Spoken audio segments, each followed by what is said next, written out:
Hello everyone, मैं doctor Nilima. आज के इस वीडियो का टॉपिक है लैंगिक असमानताओं की चुनौतियों को दूर करने तथा लैंगिक समानता को सुदृढ़ करने में जनसंचार माध्यमों की भूमिका।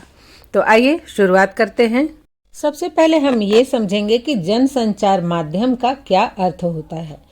तो जनसंचार एक ऐसी प्रक्रिया है जिसमें एक व्यक्ति, संस्था, समूह या संगठन संचार के माध्यमों द्वारा बड़े समूह को संदेश भेजते हैं। सामान्य अर्थों में तो हम कह सकते हैं जन मतलब जो व्यक्ति है और संचार मतलब उसके तक अपने विचारों का संचार करना। लेकिन जब हम माध्यमों की बात करते हैं तो कई सारे माध्यम हैं जिसके द्वारा हम सूचनाएं जो है वो व्यक्तियों को या समूहों को भेजते हैं। दूसरे शब्दों में हम कह सकते हैं कि जनसंचार का अर्थ है लोगों के बीच सूचना और जानकारी का आदान प्रदान करना।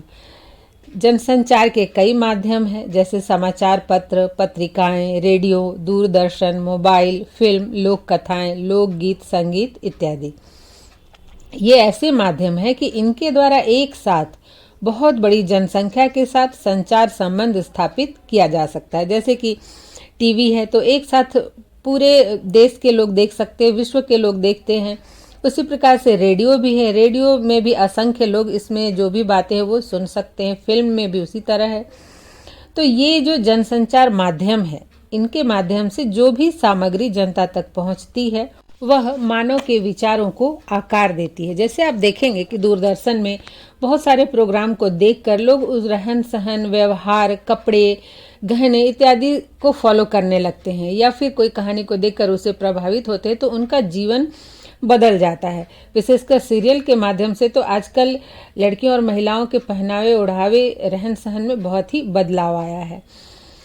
तो ये जो माध्यम है ये स्थानीय स्तर से लेकर वैश्विक स्तर तक की सामाजिक संरचनाओं को, कार्य प्रणालियों को और समस्याओं को प्रतिबिंबित करते हैं तथा व्यक्तियों की सोच, समझ एवं व्यवहार पर महत्वपूर्ण प्रभाव डालते हैं। मतलब ये जो माध्यम है ये विभिन्न समाजों को दर्शाती है, वैश्विक समाज को दर्शाती है। क्या उसकी संरचना है, कार्य प्रणाली क्या है, क्या समस्याएं हैं, किस तरह की संस्कृति है, क्या धर्म है।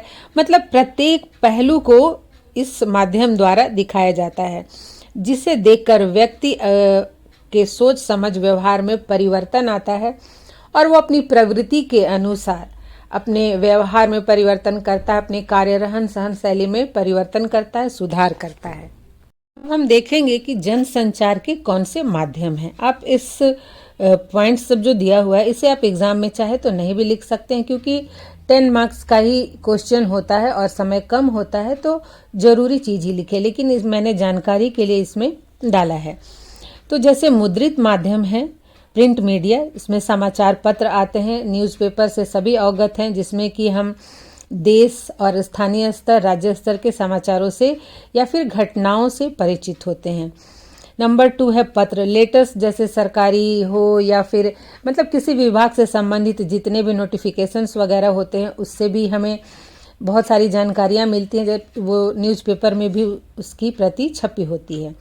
3rd है पत्रिकाएं। तो बहुत सारी जो संस्थाएं, संगठन है वो अपने संगठन, संस्था से संबंधित मैगजीन्स निकालती रहती हैं, जिससे भी हम बहुत सारे विचारों को जानते हैं, समझते हैं, समाज के स्वरूप के बारे में जानकारी मिलती है। और नंबर 4 है पोस्टर्स। तो कोई भी ऐसा रोड नहीं है, रास्ता नहीं है जहाँ पर हमें चिपका हुआ पोस्टर्स देखने को ना मिले, जिसके माध्यम से भी चाहे किसी संस्था के संबंध में हो या सरकारी योजना के संबंध में हो या लोगों को जागरूक करने के संबंध में हो, जानकारी दी जाती है। नेक्स्ट है इलेक्ट्रॉनिक मीडिया। इसमें टीवी सबसे ज़्यादा फेमस है। टीवी देखना अधिकतर लोगों को पसंद है, जिसमें लोग अपनी इच्छा के अनुसार, अपनी आवश्यकता के अनुसार प्रोग्राम्स देखते हैं और उससे प्रभावित होते हैं। उसके बाद है रेडियो। रेडियो सबसे अधिक अभी भी ग्रामों में प्रचलित है, जिससे लोग देश विदेश की घटनाओं से परिचित होते हैं, अपना मनोरंजन भी करते हैं। 3rd है इंटरनेट। तो इंटरनेट के माध्यम से आज मोबाइल, लैपटॉप का प्रयोग जीवन का एक अभिन्न हिस्सा बनता जा रहा है और इंटरनेट के माध्यम से हम जो भी प्रोग्राम से वो विश्व स्तरीय प्रोग्राम या अपने देश के, समाज के देखते हैं तो ये बहुत ही व्यक्ति को आज प्रभावित करे। विशेषकर जैसे मोबाइल पर है, फेसबुक है और इंस्टाग्राम है या सोशल साइट्स है, तो इससे आज हमारा युवा बहुत ही प्रभावित है और उसको अनुकरण करने का प्रयास करता है। इसके बाद है स्मार्टफोन्स, ये भी आजकल के युवा का प्रिय गैजेट है। इसके बाद है मोबाइल, फिर है लैपटॉप और कंप्यूटर। तो इस तरह से जो इलेक्ट्रॉनिक मीडिया है, इससे भी विचारों, सूचनाओं, ज्ञान, मनोरंजन इत्यादि बातों की जानकारी एक बड़े समूह तक पहुंचती है। थर्ड है लोक माध्यम। तो जैसे कि लोकगीतों, कहानियों, नृत्यों या कविताओं के माध्यम से हमें विभिन्न समाज एवं संस्कृतियों के विषय में भी जानकारी और सूचनाएं प्राप्त होती है। इसके बाद एक और माध्यम है, वो है जन माध्यम। विशेषकर ग्रामीण क्षेत्रों में या फिर कहीं भी गली मोहल्लों में आप देखेंगे कि कोई अगर एक बात या फिर कोई ऐसी घटना किसी एक व्यक्ति के घर में होती है तो उसकी जानकारी एक व्यक्ति से दूसरे तक, दूसरे से तीसरे तक पूरे क्षेत्र में फैल जाती है। तो हमारे समाज में जो लैंगिक विभेद है या उसे संबंधित विचार है, ये जन माध्यम द्वारा सबसे अधिक फैलता है और इसी के डर से लोग जो हैं लैंगिक रूढ़ियों और परंपराओं को नहीं तोड़ पाते हैं। नेक्स्ट जो हम बात करेंगे वह है जन संचार के तत्वों की। ये भी समझने के लिए है, इसे लिखने की आवश्यकता नहीं है आपको एग्जाम में। नंबर 1 है प्रेषक, 2 है माध्यम, 3 है प्राप्तकर्ता और 4th है प्रतिक्रिया। मतलब जो भी सूचना होती है उसे कोई ना कोई भेजता ही है, वो सेंडर है, वो किस माध्यम का प्रयोग करता है, इलेक्ट्रॉनिक मीडिया, प्रिंट मीडिया या फिर मास मीडिया। फिर प्राप्तकर्ता, उसे किन लोगों तक वो जानकारी पहुंच रही है, और फिर फीडबैक की उस सूचना का क्या प्रतिक्रिया लोगों के बीच, समाज के बीच हो रहा है। संक्षेप में हम बात करेंगे लैंगिक समानता की चुनौतियों की। तो नंबर 1 है पुरुषों की नकारात्मक एवं रूढ़िवादी सोच, 2 महिलाओं की नकारात्मक सोच, 3 रूढ़िवादी परंपराएं, 4 है अशिक्षा, 5th है महिलाओं में जागरूकता की कमी, 6 है सामाजिक, नैतिक एवं चारित्रिक मूल्यों का ह्रास और 7 है समाज का असहयोगात्मक रवैया। इन चुनौतियों की विस्तृत चर्चा मैंने अपने पिछले 2 वीडियो में की है, आप चाहे तो उसे देख सकते हैं। अब आइए हम देखते हैं कि लैंगिक समानता की चुनौतियों को दूर करने में जन संचार माध्यमों की क्या भूमिका है। तो लैंगिक समानता को प्रभावित करने एवं सुदृढ़ करने में जन संचार माध्यमों के महत्व को नकारा नहीं जा सकता है, किंतु यह बात भी सच है कि जन संचार माध्यमों ने ही महिला को आकर्षक एवं वस्तु के रूप में प्रस्तुत करके उसका बाजारीकरण किया है। दूरदर्शन, चलचित्र, विज्ञापन, समाचार पत्र, पत्रिकाएं, मोबाइल में महिला की गरिमा को धूमिल करने वाले चित्रों को, विज्ञापनों को सहज ही देखा जा सकता है कि किस तरह से महिलाओं का चित्रण किया जाता है। विशेषकर मोबाइल में तो महिलाएं भी जिम्मेदार हैं। जैसे आजकल बहुत सारे वीडियोस ऐसे बनते हैं जो शॉर्ट्स होते हैं या फिर इंस्टाग्राम पर या फिर फेसबुक पर, जो बच्चों के देखने लायक नहीं होते, बड़ों के देखने लायक भी नहीं होते, वो समाज के हित में नहीं है। तो कहीं ना कहीं इसके लिए महिला भी जिम्मेदार है कि वो जनसंचार माध्यमों का गलत उपयोग कर रही हैं। यद्यपि जनसंचार माध्यमों ने महिला शिक्षा, जागरूकता एवं रोजगार के क्षेत्र में भी सराहनीय कार्य किया है, किंतु महिलाओं की छवि को भी इन्हीं माध्यमों ने धूमिल किया है। अब हम विभिन्न बिंदुओं के माध्यम से जनसंचार की भूमिका को समझेंगे। नंबर 1 है सूचना प्रदान करना। तो जो जनसंचार माध्यम है वो व्यक्तियों को, महिलाओं को विभिन्न सरकारी योजनाओं, महिलाओं के विकास हेतु चलाए जा रहे कार्यक्रमों, उनको दी जाने वाली आर्थिक सहायता, उनके अधिकार एवं कर्तव्यों के विषय में सूचना प्रदान करते हैं। अगर सरकार महिला के विकास हेतु या सशक्तिकरण या उत्थान हेतु किसी योजना का शुभारंभ करती है तो इसकी सूचना भी दूरदर्शन, समाचार पत्र या रेडियो के द्वारा ही प्राप्त होती है। जैसे महिलाओं एवं बालिकाओं के विकास के लिए कई सारी योजनाएं चलाई जा रही हैं, तो इसकी सूचना हमें दूरदर्शन से, समाचार पत्रों से, रेडियो द्वारा ही प्राप्त होती है। पोस्टर पर भी इस तरह की योजनाओं की जानकारी लगी रोड के किनारे मिल जा सकती है। नंबर 2 है शिक्षित करना। तो संचार माध्यम जो है आज शिक्षा का बहुत बड़ा माध्यम है। शिक्षा से संबंधित सामग्री, जानकारी व्यक्तियों को, महिलाओं को आसानी से उपलब्ध कराते हैं। ये कई महिलाएं घर बैठे ही दूरस्थ शिक्षा के माध्यम से शिक्षा ग्रहण कर रही है। वहीं गूगल के माध्यम से या फिर और भी सर्च इंजन है उनके माध्यम से शिक्षा से संबंधित कोई भी जानकारी हम घर बैठे बहुत ही आसानी से प्राप्त कर लेते हैं। चाहे विश्व में कहीं भी एडमिशन लेना हो या एडमिशन प्रोसेस के विषय में जानना हो, फी के विषय में जानना हो, सिलेबस जानना हो, उसे संबंधित नोट्स चाहिए, तो सब कुछ ये संचार माध्यम में उपलब्ध है। सभी कुछ संचार माध्यमों द्वारा आसानी से प्राप्त किया जा सकता है और इसका फायदा उठाकर महिलाएं शिक्षा के क्षेत्र में आगे बढ़ रही हैं, शिक्षा ग्रहण कर रही हैं। थर्ड है मनोरंजन करना। तो प्रत्येक व्यक्ति के मनोरंजन करने का तरीका अलग होता है।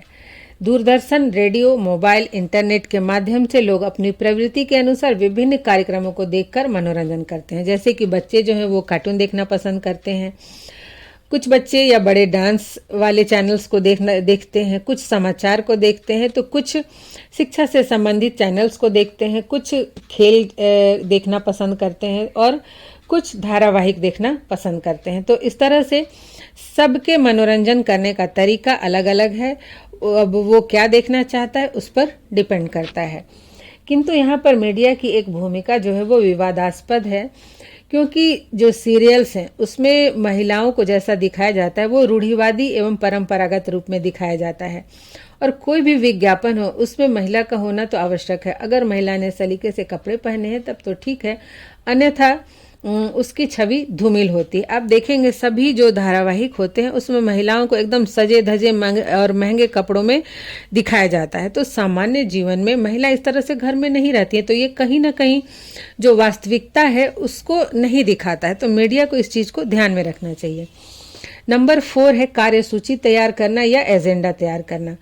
तो जनसंचार माध्यम द्वारा विभिन्न क्षेत्रों से संबंधित कार्यों की सूची तैयार की जाती है तथा उसके लिए व्यक्ति विशेष को नियुक्त किया जाता है। जैसे महिलाओं से संबंधित सरकारी योजना, उन पर हो रहे अत्याचार, शोषण, उत्पीड़न से संबंधित खबरें इत्यादि से संबंधित एक विशेष व्यक्ति नियुक्त होता है। उसकी रिपोर्ट के आधार पर ही मीडिया समाज को संबंधित क्षेत्र से जो भी जानकारी उपलब्ध होती है वो बताती है। जैसे मान लीजिए कि एक न्यूज़पेपर है, अब उसमें बहुत तरह के न्यूज आते हैं, राजनीतिक, सामाजिक, धार्मिक। तो ये जो अलग अलग क्षेत्र है उसके लिए अलग अलग व्यक्ति नियुक्त होते हैं और जो कि उस क्षेत्र से संबंधित जो भी जानकारियां होती हैं उनका संग्रह करते हैं और तब फिर पेपर में उसे छापा जाता है या फिर दूरदर्शन में उसे दिखाया जाता है। नेक्स्ट है निगरानी करना। मीडिया देश ही नहीं बल्कि संपूर्ण विश्व में हो रहे घटनाओं की निगरानी करती है। उसी तरह से महिला से संबंधित विकास कार्यों, उनसे संबंधित योजनाओं, उत्पीड़न, हिंसा, शोषण, उनको दिए जाने वाले न्याय एवं सरकार की भूमिका इत्यादि से संबंधित कार्यों पर भी निगरानी रखती है और समय समय पर उसे संबंधित जो भी खबरें होती है उसे प्रकाशित करती रहती है। इतना ही नहीं, ये जो मीडिया है अपने विभिन्न मंचों के माध्यम से गरीबी, शिक्षा, असमानता, भेदभाव जैसे सामाजिक मुद्दों के बारे में लोगों की जागरूकता भी बढ़ाती है। इससे संबंधित कई कार्यक्रम प्रस्तुत किए जाते हैं, खबरें प्रकाशित की जाती हैं। नंबर 6 है विचार विमर्श का मंच उपलब्ध कराना। तो ये एक महत्वपूर्ण मंच है मीडिया का। दूरदर्शन व रेडियो में महिला जागरूकता, महिला शिक्षा, महिला सशक्तिकरण, महिला स्वास्थ्य एवं पोषण, महिला के अधिकार एवं कर्तव्य, समाज एवं परिवार में महिला की भूमिका, समाज में महिला पुरुष का लिंगानुपात, राजनीति में महिला की भूमिका इत्यादि से संबंधित वाद विवाद, विचार विमर्श के लिए मंच उपलब्ध कराती है, जिसमें संबंधित विशेषज्ञों को बुलाया जाता है और उनके विचार जानने के प्रयास किए जाते हैं, जिससे महिलाओं की स्थिति से संबंधित महत्वपूर्ण जानकारियां प्राप्त होती है, जो महिला विकास एवं सशक्तिकरण में अत्यंत ही सहायक होती है। इसे पता चलता है कि समाज में महिला की क्या स्थिति है और उनके विकास एवं सशक्तिकरण के लिए क्या क्या किया जाना चाहिए। नेक्स्ट है नंबर 7 लोकमत का निर्माण। तो मीडिया समाज के हित में विभिन्न विषयों पर लोकमत या जनमत का भी निर्माण करती है, जनमत जुटाती है। विभिन्न विज्ञापनों, पोस्टरों एवं कार्यक्रम के आयोजन के द्वारा भी लोगों के विचारों को जानने का प्रयास करती है, जिससे लोकमत की जानकारी प्राप्त होती है। अगर कहीं महिला हिंसा या उत्पीड़न की घटनाएं होती है तो मीडिया ही उसे प्रकाशित कर पूरे देश में उस घटना के खिलाफ लोकमत तैयार करती है और यही लोकमत पीड़ित महिला को न्याय दिलाने में सहायक होता है। हमारे देश में कई घटनाएं ऐसी हुई हैं महिला हिंसा की या यौन उत्पीड़न की, जिसको कि मीडिया ने विशेष रूप से प्रसारित किया और इसके आधार पर ही प्रशासन कार्यवाही करने को बाध्य हुई और उसे न्याय दिलाने की प्रक्रिया तीव्र हुई। नेक्स्ट है नंबर 8 सामाजिक नियंत्रण। मीडिया समाज में विभिन्न पक्षों से संबंधित क्रियाकलापों की निगरानी करती है तथा उससे संबंधित खबरें लोगों तक पहुंचाती है। मीडिया द्वारा उन मुद्दों को उजागर करके ही लोगों के विरोध, प्रदर्शन एवं बहिष्कार के माध्यम से समाज पर नियंत्रण भी रखती है। इसमें सबसे फेमस है फोन रिकॉर्डिंग और स्टिंग ऑपरेशन। इसके द्वारा बहुत सारी अनदेखे मुद्दों को भी मीडिया उजागर करती है और समाज पर नियंत्रण रखती है। नेक्स्ट है नंबर 9, सरकारी तंत्र की जवाबदेही सुनिश्चित करना।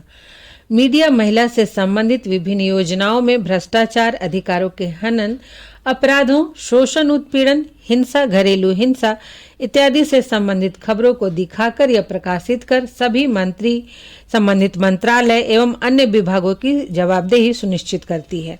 जैसे कि अगर किसी के साथ कोई घटना हुई हो, दुर्घटना हुई हो लैंगिकता से संबंधित, तो अगर वो थाना जाता है, हो सकता है कि उसकी रिपोर्ट ना लिखी जाए, लेकिन अगर वो मीडिया में चला जाता है और जब मीडिया में ये खबरें मीडिया द्वारा प्रसारित की जाती है, छाप दी जाती है, तो फिर उससे संबंधित सभी अधिकारी हरकत में आ जाते हैं और फिर न्याय दिलाने की प्रक्रिया तीव्र कर देते हैं। और अंत में समाज में बदलाव लाना। ऐसे तो ये टॉपिक इतना लंबा है कि इस पर जितनी भी बात की जाए उसके लिए समय कम है, फिर भी यहाँ समय की पाबंदी होती है, इसलिए कुछ बिंदुओं में ही इसे सीमित करने का प्रयास किया है मैंने। तो जैसे समाज में बदलाव लाना, इस प्रकार से जो मीडिया की हमने बात की अभी तक, तो मीडिया विभिन्न माध्यमों द्वारा महिलाओं के विकास, शिक्षा पर हो रहे कार्य, अन्याय, उत्पीड़न इत्यादि की जानकारी देकर महिला विकास को सुनिश्चित करने में अपनी महत्वपूर्ण भूमिका निभा रही है, जिसके परिणाम स्वरूप ही आज महिलाओं के प्रति हमारे समाज के लोगों के दृष्टिकोण में परिवर्तन आ रहा है। हमारे समाज में भी बदलाव दृष्टिगोचर हो रहा है। मैंने पहले भी कहा था कि मीडिया में अच्छे और बुरे हर तरह के प्रोग्राम दिखाए जाते हैं। मतलब मीडिया का जो अगर हम देखें तो उसके कुछ सकारात्मक पक्ष भी हैं और नकारात्मक पक्ष भी हैं। अब किस पक्ष को आप अपनाते हैं, किस पक्ष से आप प्रभावित होते हैं, ये आप पर डिपेंड करता है। तो मीडिया में गलत खबरें ना जाएं, इसके लिए मीडिया को ही नहीं सभी व्यक्तियों को भी जागरूक रहना होगा। अब हम आ पहुंचे हैं कंक्लूजन में। तो जो भी हमने डिस्कस किया, इसके आधार पर हम कह सकते हैं कि लोकतंत्र के चौथे स्तंभ के रूप में मीडिया समाज एवं महिला विकास हेतु अपनी भूमिका का निर्वहन बखूबी करती है, किंतु मीडिया को भी किसी भी खबरों को दिखाने या प्रकाशित करने से पूर्व उसकी सत्यता की जांच अवश्य ही कर लेनी चाहिए, क्योंकि एक गलती या एक गलत खबर किसी व्यक्ति या समाज की छवि को धूमिल कर सकती है। ऐसी सामग्री या लेख को प्रस्तुत करने से बचना चाहिए जिससे लैंगिक रूढ़िवाद एवं रूढ़ि परंपरा को प्रोत्साहन मिले और समाज का सत्य स्वरूप, वास्तविक स्वरूप को ही प्रदर्शित करने का प्रयास करना चाहिए। उस तरह के कार्यक्रमों का प्रसारण नहीं करना चाहिए जो कि जीवन की वास्तविक परिस्थितियों से दूर हो। तो इस तरह से हम कह सकते हैं कि लैंगिक समानता को सुदृढ़ करने में मीडिया की भूमिका अत्यंत ही महत्वपूर्ण है। हमें जागरूक होकर उसके द्वारा प्रदान की जाने वाली सूचनाओं और जानकारियों का लाभ उठाना चाहिए। तो आशा करती हूँ ये वीडियो आपके लिए हेल्पफुल होगा। आज यहीं तक, मिलते हैं नेक्स्ट वीडियो।